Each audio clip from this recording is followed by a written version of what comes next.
All right, so today we're going to be talking about starting your fitness program. Now, starting a training program might be a little bit daunting at first, but first and foremost, you want to track your workouts. Now, tracking's been something that we've been doing since the dawn of time. You can do it pretty simply by getting a piece of paper and a writing utensil, writing down your exercises, your sets, and your reps. That's pretty simple. You can write that down. As you write that down, obviously, as you progress in your workouts, you're going to increase the load and you're going to increase the volume, of course, the duration of your workouts. So eventually, you'll get to a point where you're progressing and you'll enjoy your progress because that's going to give you a little bit more motivation. So this is the thing. You can do it with a piece of paper, or you can do it at generalfitnesscompany.com. We have online workouts that automatically track your progress. So check it out, generalfitnesscompany.com. If you're not doing that, though, you can do it another way. So there's Wearable Tech, all right? So after you start working out and you're progressing, you're probably going to want to get new clothes anyway. So while you're at it, get some Wearable Tech. Now, there's a lot of wearables on the market. I've actually even seen wearable sneakers, Wearable Tech and sneakers. They have like LED lights in these sneakers, and they have a GPS in them that like counts your steps for you.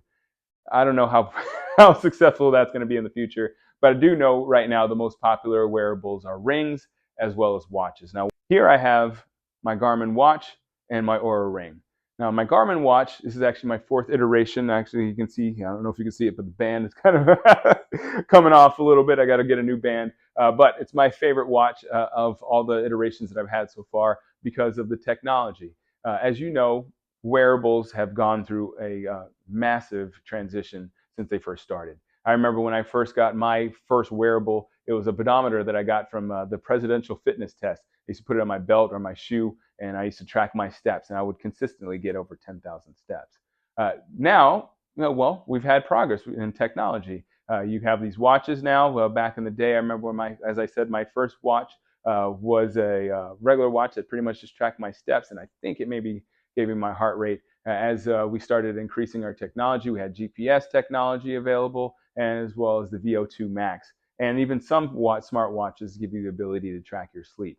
Now, the thing is that with smartwatches, tracking your sleep is almost impossible because you have to charge your watch pretty much every 24 hours. So if you want your watch to work during the day, you have to charge it at night. So because I ran into that problem, I got myself a smart ring. Now, this smart ring is actually really important to me because for me, sleep is of the utmost importance. It pretty much determines how I'm going to function the next day. So with this ring, it tells me how I slept, and it gives me feedback on my night's sleep. So if I had a good night's sleep, it'll give me a certain score. If I had a bad night's sleep, it'll give me a lesser score, and I determine how my workout is going to be based on that score.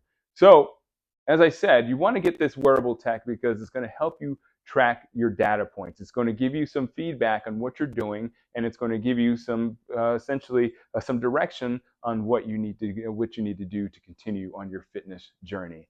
Now, the important thing is when you're checking these data points, you want to make sure that you're actually earning it. I've seen it before. It's actually happened to me because I wasn't working out. My ring and my watch were telling me that I was getting good workouts just sitting around. And that's because obviously, I have some stress in my job, and lifting weights here and there is going to actually give me a workout technically. But because I was inactive beforehand, it would give me feedback and tell me that I got a workout in. So it's more important to track your data than to actually just look at your data. So data is important. Track your data and make sure you actually earn those points that you're getting. So hopefully this helps you understand a little bit more about wearable tech. If you have any suggestions on wearable tech that you enjoy, or suggestions of wearable tech that you'd like other people to try out, and maybe give you some ideas on whether you want to try it, put them down below in the comment section. I would also love for you to subscribe, because when you subscribe, you'll be notified when the next episode or the next question that you answer or that you ask comes out next. All right, thanks again for watching and listening. And as always, keep good company. That's awesome!